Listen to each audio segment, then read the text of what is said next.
During the general election, I said again and again, we're a party that's going to fight against the poisoning of the minds of our young people. Why did I say that? Well, very simple, because the march of the left through all of our educational institutions has been quite extraordinary. We've heard a lot recently from right-wing figures that the education system is awash with woke teachers pushing a left-wing ideology. Listen to Trump, who doesn't even have any details on how institutions are being woke, but all he has to do is say the word woke several times to ensure he keeps the crowd on side. My question was, when you become president again, what would the first thing you'll do to fix our current school system and even our current military that's only focusing on teaching woke gender ideology over learning the basics of life and history and protecting us? You read in Hawaii where they had the horrible fire where they have people going there, and before they bring them on board, they have to study woke for a week. Can you believe this? In other words, everyone's wanting to get back to their home, finding the bodies. It was such a tragedy. You don't read about it too much anymore, but hell is going on over there. And they want to give them classes in essentially wokeness. Can you believe? So, you know, you've seen it. Here's an interesting take from Noam Chomsky, which comes from another angle, saying that education is almost a brainwashing, conformist factory, filtering out any critical thinking to ensure less questioning of the state. I'm wondering how you see the role of our educational system, what it's doing right now, what forces are driving it, and what constraints are on it, and how should it operate? Mm-hmm. Well, I quoted the Trilateral Commission view of the educational system, namely it's a system of indoctrination of the young. And I think that's correct. It's a system of indoctrination of the young. That was the way the liberal elites regard it, and they're more or less accurate. So the educational system is supposed to train people to be obedient, conformist, not think too much, do what you're told, stay passive, don't cause any crises of democracy, don't raise any questions, and so on. That's basically what the system is about. Even the fact that the system has a lot of stupidity in it, I think, has a function. You know, it means that people are filtered out for obedience. If you can guarantee lots of stupidity in the educational system, you know, like stupid assignments and things like that, you know that the only people who make it through are people like me and like most of you, I guess, who are willing to do it no matter how stupid it is, because we want to go to the next step, you know. So you may know that this assignment is idiotic and the guy up there couldn't think his way out of a paper bag, but you'll do it anyway because that's the way you get to the next class, and you want to make it, and so on and so forth. Well, there are people who don't do that, you know. There are people who say, I'm not going to do it, it's too ridiculous, you know. Those people are called behavioral problems, or something like that. They end up in the principal's office or in the streets or selling drugs or whatever. And all of this is a technique for selection for obedience. And I don't know how to prove this, but I have a feeling that when you go to the elite universities, you find more obedience and conformity, probably because you're getting the students who were better able to do it, you know. Well, all of that is functional. That's the way it works. But it works right through graduate school. I mean, by the time you get to graduate school, it's already a little more varied because some real contradictions develop in the system. The problem is that you can't have progress this way. You know, now, especially in the sciences and engineering, that's a problem because the corporations need science and engineering.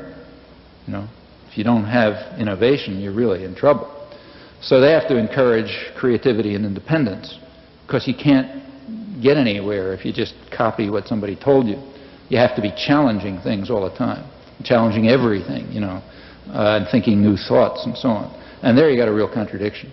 It's hard to train people to be creative and challenging and so on, and yet to ensure that somewhere else in their lives they're conformist and obedient and never think. So you have problems. That's a serious problem in Japan, incidentally. We think of Japan as this tremendous superpower, but that's very misleading. Japan, for example, is very poor in science, for example, and they're aware of it. And part of the reason is it's part of the same thing that makes them good workers, obedient workers. It's a very obedient society, very deferential and conformist society. And one effect of that is that you know there are real constraints against independent, free thinking, and you see it in the sciences very clearly. But it's a problem here too. So there are those contradictions, and when you get to graduate school, they're beginning to show up. They show up much less in the ideological subjects, because there it doesn't matter so much if people have, there isn't, profits aren't made by historians having original ideas about the French Revolution, so they can have conventional ideas. And that means that the pressure to try to support innovation and freedom is much less, and the pressures for conformity, on the other hand, are much greater, because in the ideological subjects it begins to be dangerous if people think the wrong thoughts. It's not so dangerous if they have new ideas about physics. But nevertheless, you begin to get a little flux in the system by the time you get to graduate school. And even at lower levels you find it. I mean, there are teachers who do stimulate thought, and sometimes they get away with it. And all the way through, if people are learning things, you just can't control, you can't make them just regurgitate what they heard. Now, there's a lot of pressure to turn the schools into the Marine Corps, and there's a lot of support for it. For example, there's this bestseller last couple of years by Alan Bloom. That was all over the supermarkets, Closing of the American Mind, which huge bestseller, supermarket racks, which is where I read it, and things like that.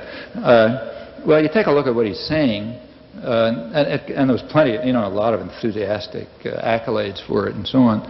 He was saying that a couple of us smart guys will decide what the great thoughts are, and every student will memorize them, and that's education. Okay. Well, that's a way to turn people into pure automata. I mean, even if they happen to pick the great thoughts, there is no way less likely to get anybody to think about those thoughts than to make that the curriculum. That finishes them off, and I think that's the purpose, really. I mean, the purpose is just to impose authority, Here's the great thoughts. All this other stuff is rubbish. Just learn those and you're okay. I'll pick them, you memorize them. That's basically the line.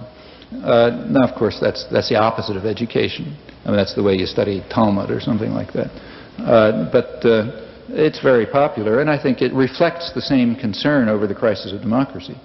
In fact, Bloom himself was extremely, the incident that really got to him was a case in Cornell where he was a professor, where some black students took over one of the buildings. And he said that's just like the Nazis, it's back to the Nazis. He has a whole business about the Nazis and so on and so forth. Well, you take a look at what happened in that. He doesn't tell you what he thought and he says the faculty capitulated, just like Heidegger capitulated to the Nazis and so on. What actually happened, if you look back, is that there were real grievances. Undoubtedly, the students shouldn't have done what they did and go into the building with guns and so on, but it was settled very amicably. It was settled amicably. Nobody was killed. The grievances were to some extent dealt with, and the net result was better than it was before. Well, he didn't tell you what he thought they should have done, but it's sort of implicit. I mean, I guess they should have bombed the place or something like that. But that's what really set him off. And in general, what set many people off was the 60s are now described in the literature as if it was a time when students were running around burning libraries and destroying the foundations of civilization and so on. What was actually going on is they were asking questions. They were raising questions. They were looking into things that people hadn't looked into before. They were not just obedient. And from the point of view of a lot of the faculty, that's equivalent to burning the buildings. You can't, that small distinction, you can't make that. There's pressure to turn the schools back to the days when you didn't have to worry about those things, like disobedient students asking questions about things that you didn't tell them to think about and so on. Click here for more videos about stupidity.